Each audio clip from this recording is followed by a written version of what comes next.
చేసిన పరిస్థితి, ఆ పరిస్థితి నుంచి ఇవాళ తేరుకుంటున్నారంటే కేవలం పవన్ కళ్యాణ్ గారు మాత్రమే సాధ్యమైంది. ఆయన ఆలోచన ప్రకారం ఇవాళ ప్రజలు పునరుజ్జీవం కలిగిందంటే మాత్రం అలాగే అటవీ శాఖలో కూడా ఆయన చేసిన ప్రయోగాలు చిన్నవి కాదు. అటవీ శాఖ కూడా ఆయన నేను వెళ్ళి మహారాష్ట్ర ముఖ్యమంత్రితో మాట్లాడే 2 పులులు తీసుకొస్తాను. ఎందుకంటే పులుల యొక్క సంఖ్య తగ్గిపోతుంది. అందువల్ల కర్ణాటక వెళ్ళి ఏదో తీసుకొస్తారు. అంటే ఎంత మైన్యూట్ గా ఏది పర్యావరణ పరంగానో లేకపోతే అటవీ పరంగానో ఆయన ఎంత దాని మీద ఆలోచించేయబట్టి ఏదైతే లోటుపాట్లు ఆ శాఖలో ఉన్నాయి ఎవరైనా ఆలోచించేప్పుడు ఎవరు ఆలోచించే పరిస్థితి లేదు. మన రాష్ట్రంలో పురుష శాఖ తగ్గిపోతుంది, ఎవరు తెలుసు దాని పురుషుంటే మన భయం లేకపోతే బాగుంటుందని వస్తుంది.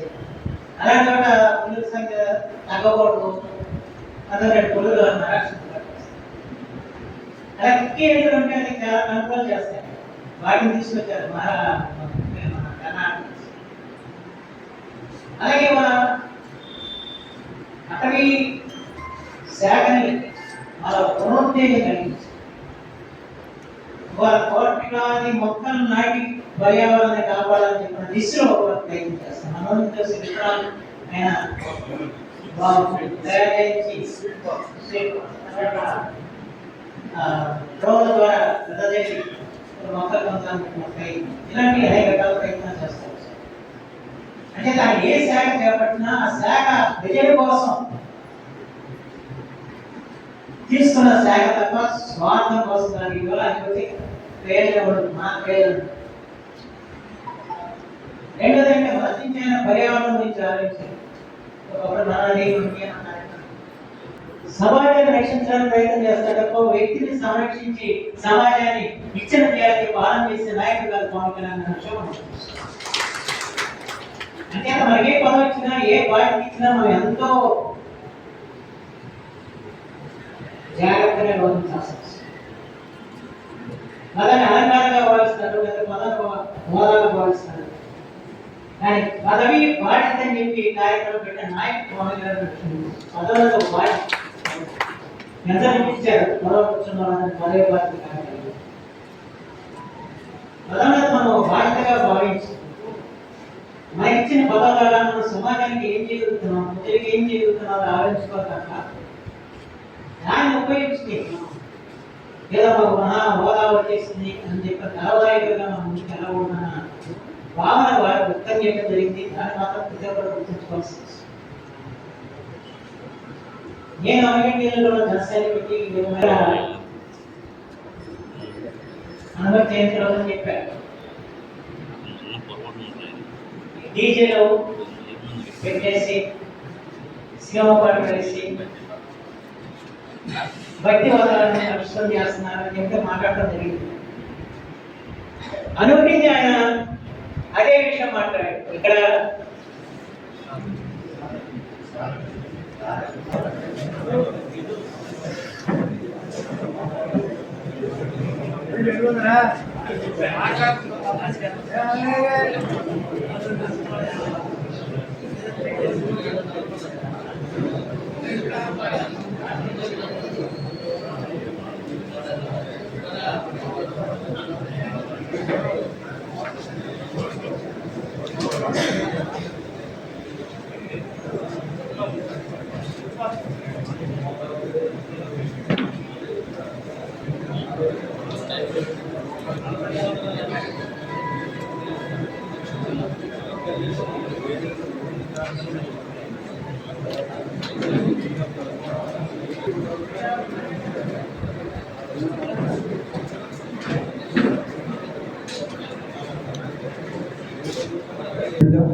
తెలుగువారు గౌరవించే ఒక గొప్ప వ్యక్తి గాంధేయవాది శ్రీ మండలి వెంకట కృష్ణారావు గారి శత జయంతి జరుగుతున్న ఈ సంవత్సరంలో ఆయన నడయాడని ఈ గడ్డ మీదకి నేను రావడం అదృష్టంగా భావిస్తాను.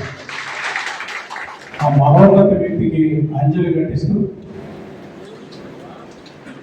నాకు మీ అందరి ముందు నించొని ఇలా మాట్లాడే అవకాశం కల్పించిన మా ప్రీతం నాయకుడు శ్రీ పవన్ కళ్యాణ్ గారి శిరస్సు నుంచి నమస్కరిస్తూ